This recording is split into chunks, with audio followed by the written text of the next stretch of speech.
السلام عليكم. معاكم مهندس احمد صلاح مشاكل الخليج. انا جاي النهارده اجاوب على سؤال دايما بيقول لي ايه افضل وقت للزراعه. بصفه عامه طبعا احنا بنقول للناس افضل مواعيد للزراعه شهور 3 و4 بدايه الربيع، وشهور 9 مثلا ايه و10. طبعا الموضوع ده برضو بيختلف من مكان لمكان وعلى حسب الظروف والكلام ده، بس بصفه عامه هفرق لكم بين الاثنين مثلا من وجهه نظري الشخصيه. شهور 3 و4 بيبقى بداية موسم الربيع، والنبات طالع من طور سكون وبيبقى عنده استعداد شديد للنمو، وأنا شايفها أعلى معدلات نجاح الزراعة الفترة دي. وبيبقى ميزتها إن موسم طويل داخل بعده على صيف، كل المراحل دي بيبقى النبات عايز ياكل وعايز يشرب وعايز يكون نموات جذرية ونموات خضرية. فالكلام ده بيبقى ممتاز جدا جدا للنبات إن هو ينمو بإذن الله معانا.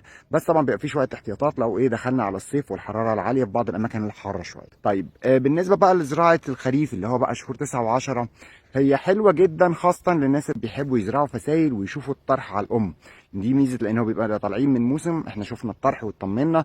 احنا لما بنيجي نجيب فسائل بنحب في الوقت ده من السنه عشان نعرف المزارع الكويسه والمزارع اللي ايه الامهات اللي فيها ضعيفه شويه. بس يعاب عليه ان هو داخل على موسم سكون، داخل على برد، فلازم ادي نفسي فتره كويسه قوي في الزراعه قبل البرد ما يدخل، شهر ونص مثلا قبل البرد الشديد، علشان النبات يبتدي يلحق يكون جذور، عشان لا قدر الله ما يدخلش معايا في ايه مشاكل اعفان وحاجات زي كده. المهم انا حبيت بس ارد على السؤال ده علشان دايما بيجي لي، واتمنى اكون وضحته بشكل كويس. ولو في عندكم بقى اي استفسارات كلمونا او ابعتوا لنا على الصفحه او على الواتساب، وان شاء الله نكون في خدمتكم.